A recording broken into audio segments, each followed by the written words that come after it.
Hi, so this is a 2020 Honda Fit, and I need to reset the tire pressure light. For this, there's a special button on the left side of the steering wheel on the bottom that you just have to leave it pressed for 10 seconds and then it resets. But for this, I can have it with the ignition on or with the car completely on.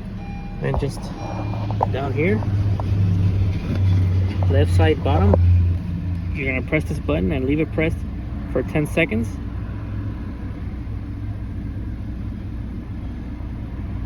All right, ready? Then the light is off.